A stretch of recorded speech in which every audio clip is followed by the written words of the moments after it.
بالدوري المصري لكرة القدم بين قطبي الكرة المصرية الأهلي والزمالك انتهت المباراة بالتعادل بثلاثية لكل منهما. مراسلتنا أمل الحناوي تابعت أجواء المباراة ووافته بالتقرير التالي.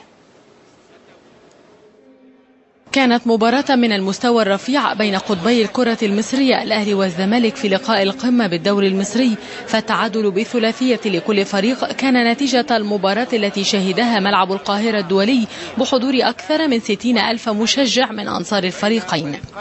المواجهة جاءت ساخنة مع بدايتها عندما أحرز أحمد جعفر مهاجم الأبيض الهدف الأول قبل أن تكتمل الدقيقة الثانية ليشتعل الشوط الأول، والذي انتهى بتعادل الفريقين بثنائية لكل منهما.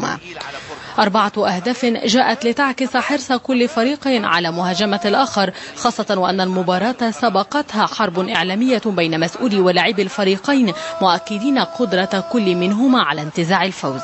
الزمالك كان أقرب في الفوز في بعض فترات المباراة، بس الحمد لله يعني كنت واثق في الأهلي لآخر دقيقة إنه ممكن يتعادل وممكن يفوز كمان.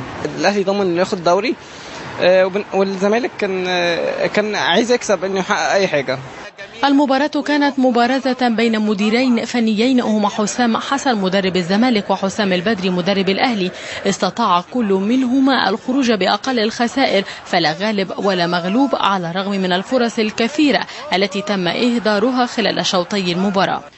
في ربع ساعة الأخيرة بلغت المباراة قمة ذروتها عندما استطاع الزمالك التقدم بهدف محمد عبد الشافي، لكن خبرة لاعب وسط الأهلي محمد بركات أتت بالتعادل في الوقت بدل الضائع، في وقت كانت المباراة تلفظ أنفاسها الأخيرة. المباراة كانت كويسة جدا جدا، ونتيجة التعادل دي النتيجة العدل بين الفرقتين، الفرقتين لعبوا كويس جدا وده النتيجة العدل. يعني الأهلي كان مستوى في بعض الأوقات يعني بيتفوق على الزمالك استحواذ أكتر، فالزمالك احيانا برضه بيتفوق، هجمات تبقى اخطر للزمالك، ولكن انا كنت متوقع ان الاهلي يدرك التعادل في الوقت الاخير لان ماتشات كتيره جدا الاهلي عملها.